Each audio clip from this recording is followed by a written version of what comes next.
Okay, good afternoon. So in the last class, I think we had discussed NAM, right? Non-aligned movement. So what we had discussed about NAM? So we understand what is the difference between the neutrality and the NAM. Okay. So one, you had read about the conceptual difference between what is neutrality and what is non-aligned movement, because Nehru had clarified that NAM and neutrality are not same. So neutrality is more of a negative concept, means not interference in global affairs, where non-alignment, where is that the NAM countries will intervene in global affairs, but they are trying to bring more, what you can say, peaceful cooperation between the two sides, but not taking any particular block. Then we will also look into what was the reasons that India followed the NAM path, why India did not join the liberal camp or the communist camp. Now question now remains is that to look at again from an exam point of view. So always go from an exam point of view. So what do you mean by going from exam point of view? Go through questions. Okay, whatever topic you read, try to go in a form of a question. Okay, what question will come if I want to prepare an answer. End of the day, any answer what you write, you can write maximum in 150 words or 250 words. So obviously here knowing a thing is different, presenting that in a systematic way is completely different, and you cannot explain things in detail. Okay, so in a class maybe we go in detail, why? Because it is only for the explanation purpose. But when you write an answer, you have to bring more dimensions in your answer rather than explaining one point in detail. So here if you look at the second aspect, what is the achievements of NAM during a period, and similarly you can say what is the criticism against India's NAM policy. So first we will look into what is the achievements of non-aligned movement, which you can only generate a lot of points in general if you have this vague idea of Cold War and you can say time period between 1950 to 1990. So what are the achievements of NAM? I am not telling achievements of India, NAM as a movement, what did it achieve? It raises the voice against the neo-colonialism and hence helped a lot of African countries. Correct, you can say it fought neo-colonialism, or you can say it brought decolonization process. But even before going there, the biggest achievement of NAM can be said that it prevented a third world war. Okay, so you can say it did not allow Cold War to go into what? World War. So you can say it had prevented a third world war. Second one, as you said, it led to decolonization. So what do you mean by decolonization? More number of countries which were colonies, they got independence. Third, the third point is again what she told, the same thing. It led anti-neo-colonialism, and it means it gave a platform for the third world countries to unite together and demand from the developed world. So you can say they brought anti-neo-colonialism.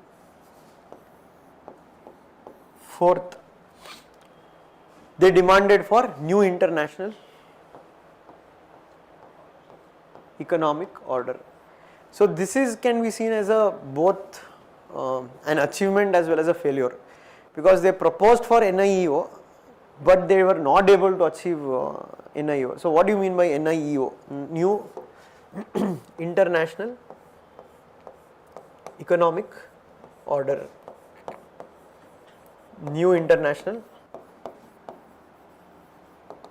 economic order.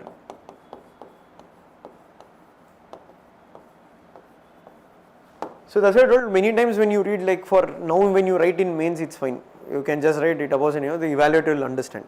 But now since you are reading still, again we'll have to now go into this, okay, what is this new international economic order? Okay, you want to break down even more precisely, what is an economic order? Okay, even more precisely, what is an order? Pattern. Order is a pattern, arrangement, maybe an hierarchy. Okay, what is now economic order? Economy important. Basically how economic structure is. Okay. Now new international economic order. Now you add one more word, international economic order. So basically you are telling about the global economic structure. Now new word, new international economic order. So obviously they are asking that global economic structure should change. We need a new economic structure. So if they are asking they need a new economic, that means there is some fundamental problem with the old economic structure. So there you have to know what is that old economic structure that existed. So obviously this is being demanded by NAM countries. Now if you dissect NAM countries, largely NAM countries comprise of, we cannot tell NAM country comprise only of third world countries, okay, largely it comprises of third world countries.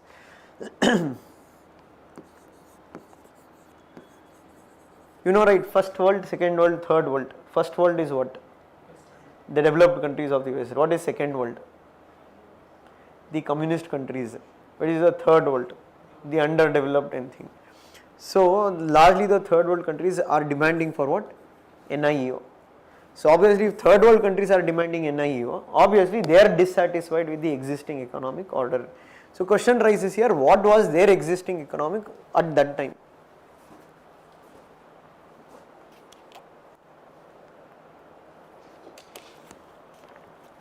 Any ideas there? Sir, mostly these countries were colonies of Western countries like France, England, Portugal. They were exploited through them by them to extract the resources for their own benefits. Procurement of raw material and manufacturing in the developed countries. See, the connecting point is here, anti-neo-colonialism, anti-imperialism or new imperialism. So what is the connecting point? Neo-colonialism, neo-imperialism, and now what we are speaking about, new international economic order. Go back to your basics. Earlier system was majorly dominated by the developed countries, as they were using the underdeveloped or the third world nations only market and the raw procurement area. No, my point is that you told neo-colonialism, so what is this neo-imperialism?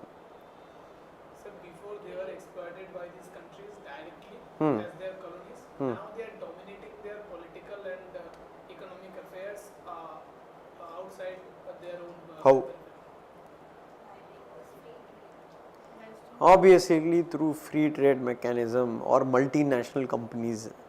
So obviously at that point of time, what was the economic structure? It was what we call as Washington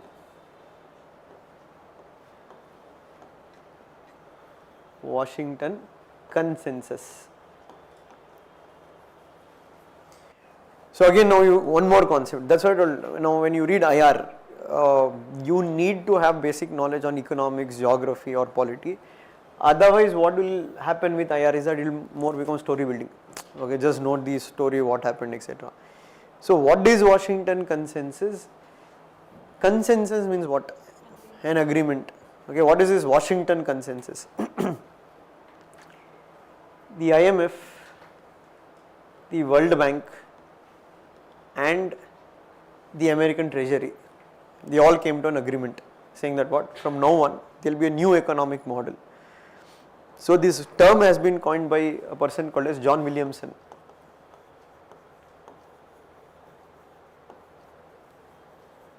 He coined the word Washington consensus. Obviously this reflects what philosophy in that regard, means a broad idea, because there are 10 principles which we call as Washington consensus. You don't need to by heart 10, but if you get an idea what these principles are, they are usually promoting a free market economy, or what you can say laissez-faire. Okay, so means what? They are asking there should be the currency should be market linked, encourage more FDI and FII. Third one, liberalize your economy. Fourth one, bring privatization, encourage disinvestment. So basically open up a country's market and economy to foreign investments. And now obviously this was opposed by, because now this became one of the channel through which the multinational companies from the Western world could now exploit the developing countries. So now this is where I think the other days when somebody told this Emmanuel Wallerstein systems approach, world systems theory. So basically that is what even he explained in that theory, that how the core countries, they are exploiting the periphery countries. It is through this economic structure. So obviously now third world countries felt that we don't have any say in global economic order. So they are saying now we have to have a greater say in global economic order. For example, IMF and World Bank, in that regard, if you take, we largely call them as Western banks. Why we call them as Western banks? Because both IMF and World Bank are not democratic institutions. They are not democratic institutions.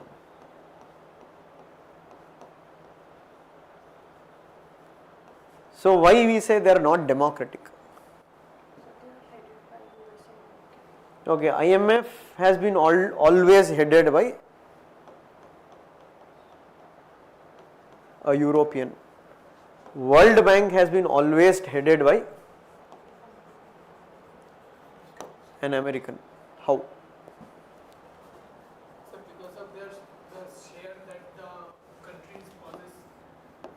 Correct.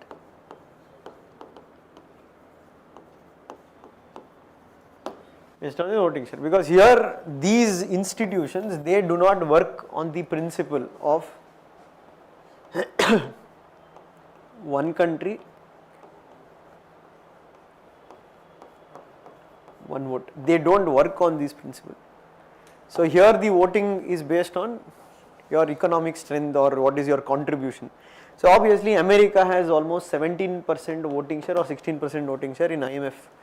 And in IMF, any major decision, what you call as a major decision, it requires 85% majority.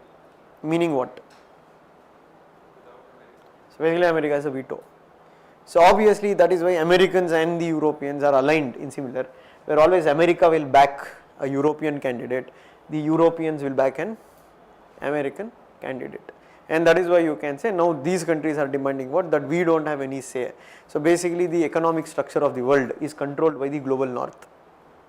So NAM, one of their what you can say achievement or so, they came out with what? Demand for new international economic order. Okay, so even let us take, when you are reading a textbook in that regard, let us take Lakshmikant, I think it will be much easier for you guys to understand, because most of you would have seen Lakshmikant. So in Lakshmikant, how the book will be that one subheading will be there and that one big explanation will be given. Why? Because he is trying to teach through books. When you attend a class, it's different, na? Explanation will be done. For you only that subheading is important. Why? Because you need to only write that subheading in your answer. For you the whole story is not required, because whole story cannot accommodate in an answer. Simple, na? If you say judiciary is independent, critically examine or examine, you will write only the major point. What are there to give the independence of judiciary? For example, you can say separation of power is there. The judges are appointed by themselves, collegium system. The salary is charged upon. Now suppose you know everything, you know, okay, what do you mean by consolidated fund, what do you mean by charged upon? So when you write an answer, you are just writing what you have understood. You don't need to write the full details. Now you don't have to tell their consolidated means what. So that's why I said in first time when you read, you have to know things broadly. But when you write an answer, it is more summarizing things than what you have read. And many times you won't be able to summarize if you have not understood things. Okay. So that is what happens when you read books. The word will be more, explanation will be more. But when you write an answer, you have to summarize that very shortly. And that is always a skill. Why it's a skill? You have to be able to articulate in very minimal number of words, and when you go to articulate very minimal number of words, what will become important? Keywords. So obviously when you have, that is why they say don't make notes for the first time, it will be useless. If you are making notes for the first time, you are nothing but transferring from here to there. But when you make notes after reading 3-4 times, then you would have understood the concept. Now you will only add into your notes the keyword. Why? Because now if you revise the keyword, so for example, let us take somebody who is already known NAM etc. When I write only NIEO, he will connect the dot. For somebody who is very new, if I just go and write NIEO, he will know first of all what is this economic order, what is this, he won't know. You get me? So the transition needs to happen from here to where, when you are able to understand the keyword, That is why you should have your own set of short notes. You cannot just take somebody's short notes and prepare. You should have your own set of short notes. If that was the case, then why everybody would have downloaded one topper's notes and they would have read the same note and everybody can top the exam. Simple, no? Everybody take Tina Davi's note, everybody read Tina Davi's note, everybody also get 290. You can't do like that because you are not Tina Davi. So you should make your own set of short notes. It should be your short notes. Yeah, notes to read for first time you can take any notes, or you can refer a topper copy or topper notes to get an idea. Okay, what is his framework, what is his approach. Like there will be different approaches in notes making. So one fellow would have made notes in form of an answer because he wants notes to write answers only, na. So maybe he has organized his notes in introduction, body, conclusion, or some people will only add introduction and conclusion because body they will know how to write. It depends upon what you will have to do. So these are many things you need to learn on the process. Okay, preparation part of UPSC is not only knowing things, because if you open any YouTube channel also you will get NAM na. It's no big deal. If you go open any 100 people are done NAM. Simple, no, common sense. If you go open NAM, every channel will tell the same way. It's not different. But why you have joined an academy or etc. It's only simple. It's not for the content. It's more about the way you need to prepare, the way you need to arrange. So that's what I told. When we do here, sometimes we are writing only short form, but you need to know the explanation. That's why if you open a textbook, they'll have one big explanation for one small heading. Means they are trying to explain to you, but that you don't need to sit and by heart and read. That is only for understanding. So understood now what is NIEO, why these people demanded NIEO, because they were dissatisfied with this Washington consensus. They asked that we don't have any say in economic interaction. They are saying that we should also have a greater say, because now same thing they are telling what is happening through this economic structure, it is leading to neo-colonialism. So that is why they asked NIEO, but it's a different thing whether they succeeded in getting NIEO. That will come to the failures of NAM. Fifth,